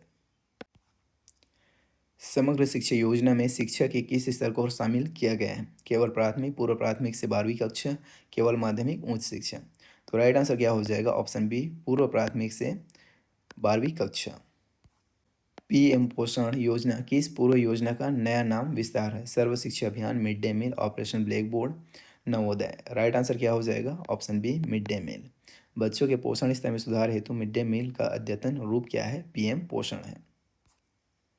बहुउद्देशीय स्कूल खोलने की सिफारिश किसने की थी? मुदालियार आयोग, राधाकृष्णन आयोग, कोठारी आयोग, हंटर आयोग। तो इसे आप लोग याद रखेंगे, मुदालियार आयोग। ऑप्शन ए सही हो जाएगा। भारतीय संविधान के अनुसार शिक्षा किस सूची का विषय है? संघ सूची, राज्य सूची, समवर्ती सूची, स्थानीय प्रशासन। ऑप्शन सी सही हो जाएगा, समवर्ती सूची, कंकरेंट लिस्ट। और ये क्वेश्चन भी वेरी मोस्ट इंपॉर्टेंट क्वेश्चन है, कई बार ये क्वेश्चन एग्जाम्स में पूछा जा चुका है, याद रखेंगे। कौन सा एक शिक्षा आयोग नहीं था? Sadler commission, Kothari commission, Simon commission, Radhakrishnan commission. Right answer हो जाएगा ऑप्शन सी, साइमन कमीशन एक शिक्षा आयोग नहीं था। शिक्षकों के लिए सेमिनार आयोजित करने का मुख्य उद्देश्य क्या है? उन्हें बाहर घुमाना, सेवारत शिक्षक व्यावसायिक विकास, मूल्यांकन करना, कोई उद्देश्य नहीं। राइट आंसर क्या हो जाएगा? ऑप्शन बी, सेवारत शिक्षक व्यावसायिक विकास। In service teacher professional development के लिए सेमिनार आवश्यक है। राष्ट्रीय शिक्षा नीति 2020 में परख किससे संबंधित है? शिक्षक भर्ती, स्कूल भवन निर्माण, मूल्यांकन, 360 degree report card, mid day meal. Right answer हो जाएगा ऑप्शन सी, मूल्यांकन, 360 डिग्री रिपोर्ट कार्ड।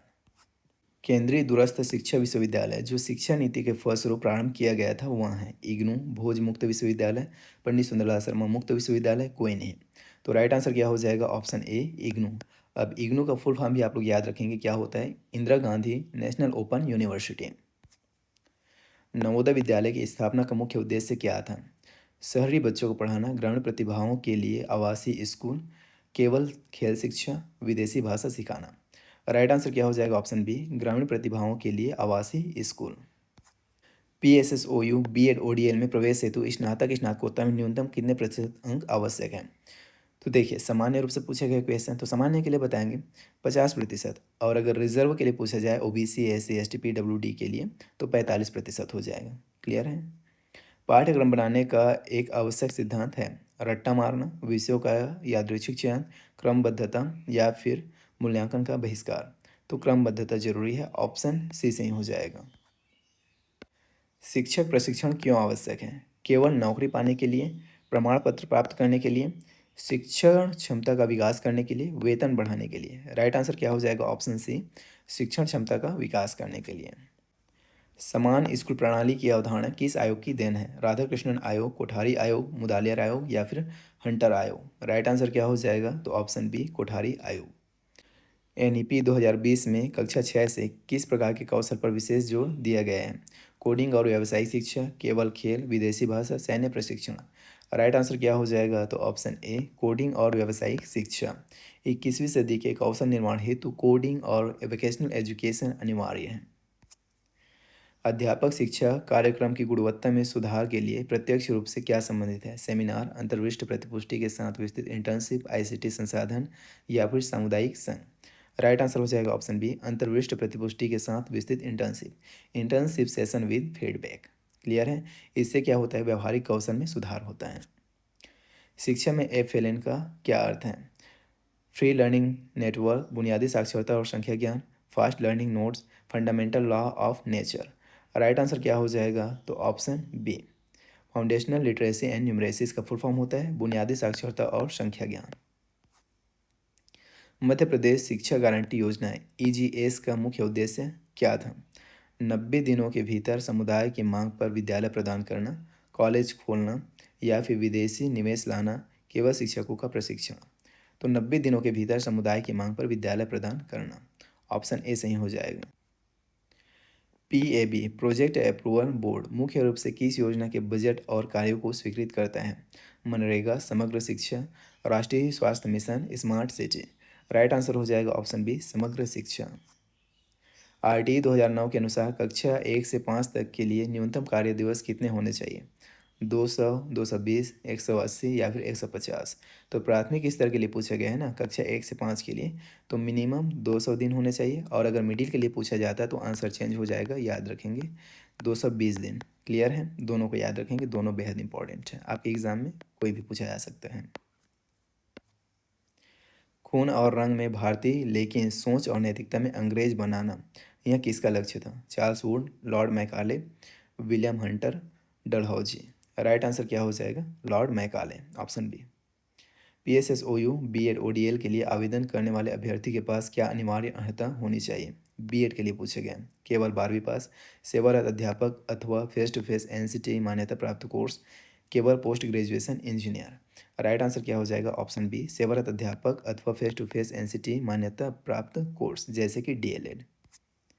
भारत के संविधान की किस अनुसूची में शिक्षा को रखा गया है? 7वीं अनुसूची की समवर्ती सूची में, संघ सूची में, राज्य सूची में, 8वीं अनुसूची में। राइट आंसर क्या हो जाएगा? तो ऑप्शन ए, 7वीं अनुसूची की समवर्ती सूची में। चाइल्ड सेंट्रिक क्लासरूम बाल केंद्रित कक्षा का मुख्य फोकस किस पर होता है? पाठ्यक्रम को जल्दी पूरा करना, छात्रों की व्यक्तिगत आवश्यकताओं अंतर को संबोधित करना, व्याख्यान देना, शिक्षक की सुविधा। राइट आंसर क्या हो जाएगा? ऑप्शन बी, छात्रों की व्यक्तिगत आवश्यकताओं अंतर को संबोधित करना।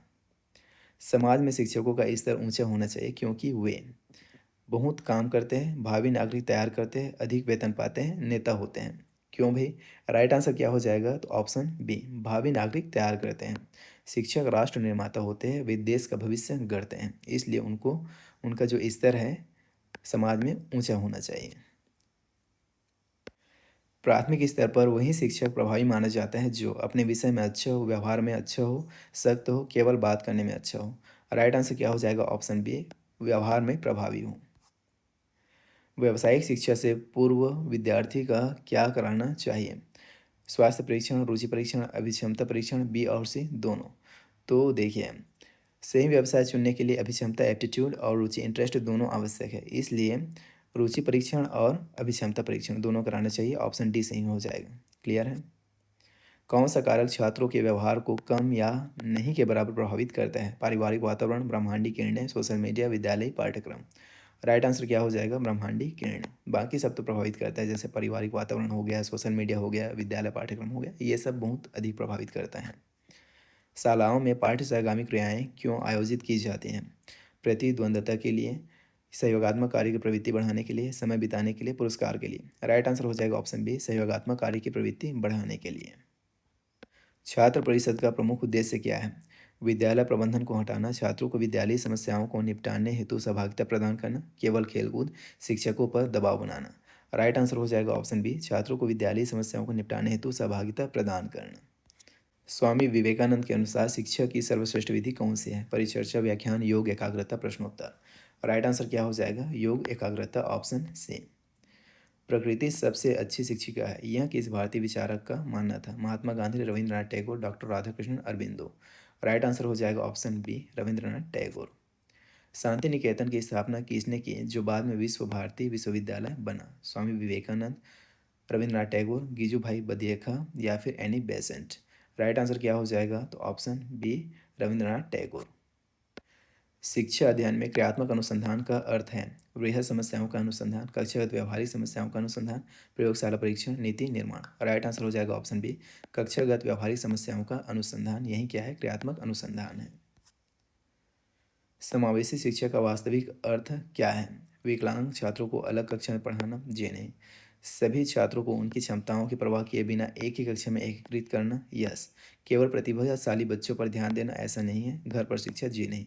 ऑप्शन बी सही हो जाएगा। समावेशी शिक्षा का वास्तविक अर्थ क्या है? तो सभी छात्रों को उनकी क्षमताओं की परवाह किए बिना एक ही छत के नीचे एक ही कक्षा में एकीकृत करना, एक ही साथ पढ़ाना, ठीक है। सीसीई में सतत का क्या गुण है? वर्ष के अंत में परीक्षा, निरंतरता, अस्पष्टता, नियमबद्धता। तो इसका अर्थ सिंपल है, इसका मतलब है निरंतरता, ठीक है। ऑप्शन बी सही हो जाएगा। छात्रों की आलोचनात्मक सोच कौशल को बढ़ाने का सबसे प्रभावी तरीका है अधिक गृह कार्य देना, तथ्यों को रटाना, ऐसी चर्चाओं की सुविधा देना जिनमें विचारों के मूल्यांकन की आवश्यकता हो, प्रत्यक्ष निर्देश देना। राइट आंसर हो जाएगा ऑप्शन सी, ऐसी चर्चाओं की सुविधा देना जिनमें विचारों के मूल्यांकन की आवश्यकता हो। डिस्कशन और डिबेट उच्च संज्ञानात्मक कौशल को क्या करते हैं? सक्रिय करते हैं। अच्छे मूल्यांकन की विशेषता कौन सी नहीं है? वस्तुनिष्ठता, व्यवहारिकता, आत्मनिष्ठता, पक्षपात या फिर तार्किकता। तो देखिए, राइट आंसर क्या हो जाएगा? तो आत्मनिष्ठता, पक्षपात, ये अच्छे मूल्यांकन की विशेषता नहीं है। बाकी सब अच्छे मूल्यांकन की विशेषता है, जैसे वस्तुनिष्ठता, व्यवहारिकता, तार्किकता। क्लियर है?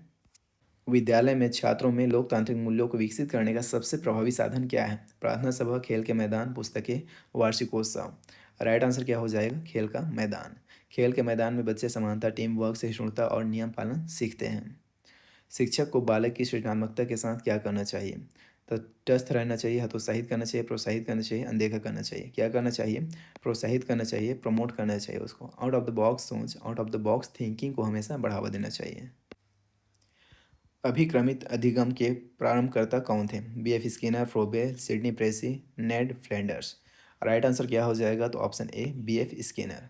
अभिक्रमित अधिगम मतलब प्रोग्राम्ड लर्निंग, बी.एफ. स्किनर। बच्चों के सीखने की प्रक्रिया में अभिभावकों की भूमिका कैसी होनी चाहिए? नकारात्मक, तटस्थ, प्रेरणादायक और सकारात्मक, केवल धन देना। राइट आंसर क्या हो जाएगा? ऑप्शन सी, प्रेरणादायक और सकारात्मक। लोकतांत्रिक मूल्य सहिष्णुता का शिक्षा में क्या अर्थ है? दूसरों पर हुक्म चलाना, दूसरों की संस्कृति और विचारों का सम्मान करना, केवल अपने नियम मानना, बहुसंख्यक का राज। राइट आंसर क्या हो जाएगा? तो ऑप्शन बी, दूसरों की संस्कृति और विचारों का सम्मान करना। शिक्षा का यथार्थवादी लक्ष्य क्या है? आध्यात्मिक प्रगति, चरित्र निर्माण, आनंदमय और संकल्पित जीवन, आत्म साक्षात्कार। राइट आंसर हो जाएगा ऑप्शन डी, आत्म साक्षात्कार। देखिए, दार्शनिक दृष्टिकोण से शिक्षा का उच्चतम लक्ष्य व्यक्ति का आत्म साक्षात्कार है। ठीक है, ऑप्शन डी सही हो जाएगा। मनुष्य की अंतर्निहित पूर्णता को अभिव्यक्त करना ही शिक्षा है, यह किसका कथन है? स्वामी विवेकानंद, अरस्तु, प्लेटो, महात्मा गांधी। तो ये स्वामी विवेकानंद का कथन है, ऑप्शन ए सही हो जाएगा। गैने का अधिगम अनुक्रम सिद्धांत में निम्नतम स्तर क्या है? संकेत अधिगम, समस्या समाधान, श्रृंखला अधिगम, सिद्धांत अधिगम। राइट आंसर हो जाएगा ऑप्शन ए, संकेत अधिगम। आरपीडब्ल्यूडी एक्ट 2016 दिव्यांग जन अधिकार अधिनियम में दिव्यांगता की कितनी श्रेणियां शामिल की गई हैं? 7, 14, 21, 25। राइट आंसर हो जाएगा ऑप्शन सी, 21। देखो, 1995 के पीडब्ल्यूडी एक्ट में 7 थी, जिसे बढ़ाकर 2016 में 21 कर दिया गया है। ठीक है, अभी करंट में कितना है? 21 है, याद रखेंगे। व्यक्तिगत विभिन्नता कक्षा में क्यों महत्वपूर्ण है? बच्चों को अलग करने के लिए, शिक्षण विधियों को छात्रों के अनुकूल बनाने के लिए, परीक्षा को कठिन बनाने के लिए, प्रतिस्पर्धा के लिए। राइट आंसर क्या हो जाएगा? तो ऑप्शन बी सही हो जाएगा, शिक्षण विधियों को छात्रों के अनुकूल बनाने के लिए।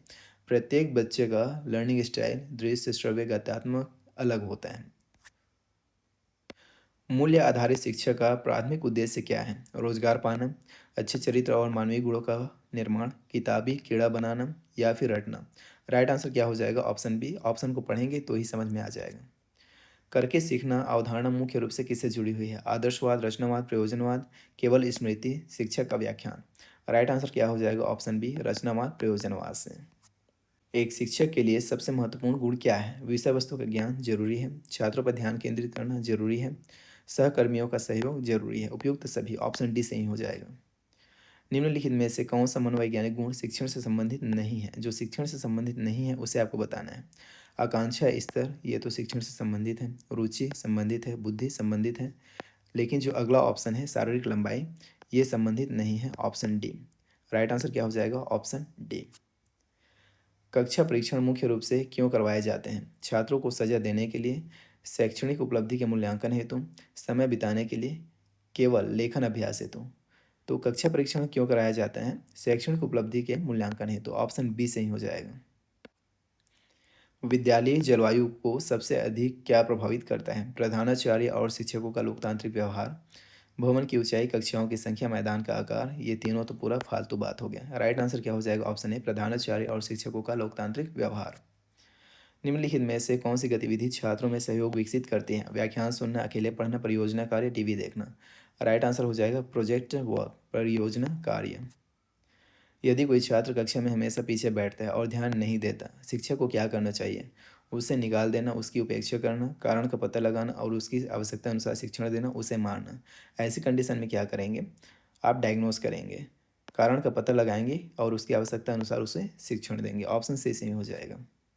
बहुबुद्धि सिद्धांत किसने दिया था? Alfred Binet, Howard Gardner, Jean पियाजे, थॉर्नडाइक। राइट आंसर क्या हो जाएगा? Option B, Howard Gardner. Gardner ने बताया कि बुद्धि एक आयामी नहीं बल्कि बहुआयामी होती है, जैसे भाषाई बुद्धि, तार्किक बुद्धि, संगीत में बुद्धि, ये सब चीज़। कोहलबर्ग का सिद्धांत किससे संबंधित है? संज्ञानात्मक विकास, नैतिक विकास, शारीरिक विकास, सामाजिक विकास। राइट आंसर हो जाएगा मोरल डेवलपमेंट, नैतिक विकास। Option B. वाइगोस्की के सिद्धांत का मुख्य केंद्र क्या है? जैविक परिपक्वता, सामाजिक सांस्कृतिक अंतःक्रिया, आनुवंशिकता, शारीरिक वृद्धि। तो वाइगोस्की के सिद्धांत का मुख्य केंद्र क्या है? सामाजिक सांस्कृतिक अंतःक्रिया। ऑप्शन बी सही हो जाएगा। समावेशी शिक्षा के अंतर्गत CWSN का अर्थ है विशेष आवश्यकता वाले बच्चे, सामाजिक मानदंडों वाले बच्चे, महिला सुरक्षा केंद्र, बाल कल्याण समाज। राइट आंसर क्या हो जाएगा? ऑप्शन ए, विशेष आवश्यकता वाले बच्चे, children's with special need. Micro teaching सूक्ष्म शिक्षण का मुख्य उपयोग किसके लिए होता है? छात्रों को पढ़ाने के लिए, शिक्षक प्रशिक्षुओं में शिक्षण कौशल विकसित करने के लिए, परीक्षा लेने के लिए, पाठ्यक्रम पूरा करने के लिए। राइट आंसर हो जाएगा ऑप्शन बी, शिक्षक प्रशिक्षुओं में शिक्षण कौशल विकसित करने के लिए। निर्माणात्मक मूल्यांकन कहने का मतलब क्या है? असेसमेंट फॉर लर्निंग का प्राथमिक लक्ष्य क्या है? छात्र को ग्रेड देना, जी नहीं। छात्र के सीखने की निगरानी करना और प्रतिपुष्टि देना, यस। ऑप्शन बी सही हो जाएगा। पास फेल करना, आंकड़े बेचना, ये सब नहीं होगा। ये कुल मिला के बात ये है, देख रहे हो हिंदी में क्या लिखा, निर्माणात्मक मूल्यांकन, मैं पहली बार देखा हूँ शब्द को। अंग्रेजी में क्या है ये, असेसमेंट फॉर लर्निंग, मतलब सीखने के लिए मूल्यांकन, सीखने के लिए आकलन, जो शिक्षण के दौरान लगातार चलता है। ऑप्शन बी सही हो जाएगा। किस शैली के माता पिता स्पष्ट नियम बनाते हैं लेकिन बच्चे की बात भी सुनते हैं, अधिनायकवादी, आधिकारिक, बेपरवाह, अनुमोदक। राइट आंसर हो जाएगा ऑप्शन बी, आधिकारिक, अथॉरिटेटिव, जो कि बेस्ट पेरेंटिंग स्टाइल है। आनुवांशिकता विकास की कौन सी सीमा निर्धारित करती है, परिवर्तनशील, स्थिर, आधारभूत, सामाजिक, आर्थिक। राइट आंसर क्या हो जाएगा, स्थिर, आधारभूत, ऑप्शन बी सही हो जाएगा। एक शिक्षक को अपनी कक्षा में बहुभाषिकता को किस रूप में देखना चाहिए, एक समस्या के रूप में जिन्हें, एक बाधा जिन्हें, सीखने के लिए एक संसाधन, नज़रअंदाज नहीं करना है आपको। ऑप्शन सी सही हो जाएगा, सीखने के लिए एक संसाधन। जब छात्र स्वयं के अधिगम पर नियंत्रण रखता है और अपनी समझ का मूल्यांकन करता है तो यह है स्कैफोल्डिंग, मेटाकॉग्निशन, पीयर ट्यूटरिंग या फिर रटना। राइट आंसर क्या हो जाएगा, तो राइट आंसर हो जाएगा option B, metacognition, thinking about thinking, परासंज्ञान। शिक्षा में लोकतांत्रिक मूल्य स्वतंत्रता से क्या अभिप्राय है, बिना नियम के कुछ भी करना, अपने विचार व्यक्त करने और स्वयं की पहचान विकसित करने की छूट, स्कूल न जाना, शिक्षक का अपमान। राइट आंसर क्या हो जाएगा, तो राइट आंसर हो जाएगा ऑप्शन बी, अपने विचार व्यक्त करने और स्वयं की पहचान विकसित करने की छूट। बहुस्तरीय कक्षा की क्या चुनौती है, सभी बच्चे एक समान होते हैं, अलग अलग क्षमता और पृष्ठभूमि के छात्रों को एक साथ पढ़ाना, केवल एक भाषा होती है, शिक्षक की आवश्यकता नहीं। राइट आंसर क्या हो जाएगा, ऑप्शन बी, बहुस्तरीय कक्षा की मुख्य चुनौती क्या है, तो अलग अलग क्षमता और पृष्ठभूमि के छात्रों को एक साथ पढ़ाना। एक प्रभावी शिक्षक वह है जो कहानियाँ सुनाता है, छात्रों को दंडित करता है, छात्रों को सीखने के लिए प्रेरित करता है, केवल नोट्स देता है। राइट आंसर क्या हो जाएगा, तो ऑप्शन सी, छात्रों को सीखने के लिए प्रेरित करता है, अभिप्रेरणा, मोटिवेशन, अधिगम का हृदय, जिसे एक कुशल शिक्षक जगाता है। शिक्षण की समूह परिचर्चा विधि क्या विकसित करते हैं, केवल बोलना, श्रवण क्षमता, नेतृत्व, टीम वर्क और सामाजिक कौशल, रटना, शिक्षक का एक अधिकार। राइट आंसर क्या हो जाएगा, ऑप्शन बी, श्रवण क्षमता, नेतृत्व, टीम वर्क और सामाजिक कौशल। बचपन व्यक्ति को उसी प्रकार दर्शाता है जैसे सुबह दिन को दर्शाते हैं, यह कथन विकास के किस सिद्धांत को दर्शाता है, प्रारंभिक विकास की महत्ता, एकीकरण, स्रोतोन्मुखी, वर्तुलाकार। रिपीटेड क्वेश्चन, इसको हमने कर लिया है। राइट आंसर हो जाएगा ऑप्शन ए, प्रारंभिक विकास की महत्ता। समान स्कूल प्रणाली का मुख्य उद्देश्य क्या था, अमीर बच्चों को अलग पढ़ाना, सामाजिक अलगाव को दूर कर सभी को समान गुणवत्ता वाली शिक्षा देना, केवल निजी स्कूल खोलना, अंग्रेजी अनिवार्य करना। राइट आंसर क्या हो जाएगा, तो ऑप्शन बी, सामाजिक अलगाव को दूर कर सभी को एक समान गुणवत्ता वाली शिक्षा देना। डॉक्टर एपीजे अब्दुल कलाम के अनुसार शिक्षा की सर्वोत्तम विधि क्या है, रटना, केवल विज्ञान पढ़ाना, व्यवहार पैटर्न प्रदान करना या फिर दंड देकर। राइट आंसर हो जाएगा ऑप्शन सी, व्यवहार पैटर्न प्रदान करके। कलाम मानते थे कि शिक्षक और माता पिता को अच्छे व्यवहार का उदाहरण बनना चाहिए। आदर्शवाद के अनुसार शिक्षा का उद्देश्य क्या है, आध्यात्मिक मूल्यों, सत्य, शिव सुंदर की प्राप्ति, केवल धन कमाना, केवल वाला तो वैसे भी निगेटिव है, पर्यावरण बचाना, जी नहीं, तकनीकी ज्ञान, जी नहीं। राइट आंसर क्या हो जाएगा, ऑप्शन ए, आध्यात्मिक मूल्यों की प्राप्ति जैसे सत्य, शिव सुंदर। व्यवहारवाद अधिगम को किस रूप में देखता है, आंतरिक सोच, उद्दीपक और अनुक्रिया का परिणाम, आत्मा का ज्ञान, सामाजिक अंतःक्रिया। राइट आंसर क्या हो जाएगा, तो ऑप्शन बी इस क्वेश्चन का राइट आंसर हो जाएगा, उद्दीपक और अनुक्रिया का परिणाम। एनईपी 2020 में 10+2 संरचना को 5+3+3+4 में बदला गया है, इसमें पहला 5 वर्ष क्या कहलाता है, प्रिपरेटरी, बुनियादी, मिडल या फिर सेकेंडरी स्टेज। तो ये क्या कहलाता है, ये कहलाता है बुनियादी स्तर, फाउंडेशनल स्टेज। इसे आप कैसे याद रखेंगे, तो FPMS से याद रखेंगे, FPMS। ये हो जाएगा पहला 5, ये हो जाएगा 3, ये हो जाएगा 3 और ये हो जाएगा 4। ठीक है, इस तरीके से ये बना हुआ है। तो 5 का मतलब क्या है, फाउंडेशनल स्टेज, बुनियादी स्तर। ऑप्शन बी सही हो जाएगा। शिक्षा के विकास में मध्याह्न भोजन योजना का प्राथमिक प्रभाव क्या रहा है, शिक्षकों का वेतन बढ़ना, नामांकन, उपस्थिति में वृद्धि तथा कुपोषण में कमी, भवन निर्माण, पाठ्यक्रम बदलना। राइट आंसर क्या हो जाएगा, ऑप्शन बी, नामांकन, उपस्थिति में वृद्धि तथा कुपोषण की कमी। अब इसे PM पोषण के नाम से जाना जाता है, जो समानता और स्वास्थ्य को बढ़ावा देता है। समायोजन से क्या अभिप्राय है, वातावरण के साथ अनुकूलन स्थापित करना, समाज से कट जाना, तनाव में रहना, दूसरों पर क्रोधित होना। समायोजन, इससे क्या अभिप्राय है, तो वातावरण के साथ अनुकूलन स्थापित करना। ऑप्शन ए सही हो जाएगा। शिक्षा शब्द की उत्पत्ति किस भाषा के एजुकेटम से हुई है? Greek, Latin, French, German. तो ये जो एजुकेटम है किस भाषा का शब्द है? तो आप लोग याद रखेंगे ये एक लैटिन शब्द है। ऑप्शन बी सही हो जाएगा। कौन सा गुण आप अपने छात्रों में सर्वाधिक पसंद करेंगे? आज्ञाकारिता, रटने की क्षमता, जिज्ञासा, चुपचाप बैठना।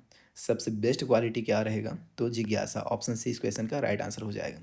तो इस तरीके से हम शिक्षण अभिरुचि के भी 200 क्वेश्चन आपको कंप्लीट करा दिए हैं। एंड डेफिनेटली अगर आपने वीडियो को यहाँ तक देखा है, सभी क्वेश्चन को अच्छे से समझा है, तो आपको एक बेटर अंडरस्टैंडिंग मिल गया होगा कि क्वेश्चन आते कैसे और क्वेश्चन को सॉल्व करना कैसे है। तो बेस्ट ऑफ लक आपके एग्ज़ाम के लिए। और ये जो पीडीएफ है आपको टेलीग्राम में शेयर कर दिया जाएगा। तो वीडियो के डिस्क्रिप्शन में दिए गए लिंक से टेलीग्राम ज्वाइन कर लीजिएगा और वहाँ पे बहुत सारे पीडीएफ और भी भेजे गए हैं जिसको आप रिवाइज करके ही पेपर में चाहिएगा। बाकी all the best for your exam. Best of luck. मिलते हैं किसी नेक्स्ट वीडियो में, कट ऑफ वगैरह या फिर मॉडल आंसर के वीडियो में। तब तक के लिए टेक केयर एंड बाय।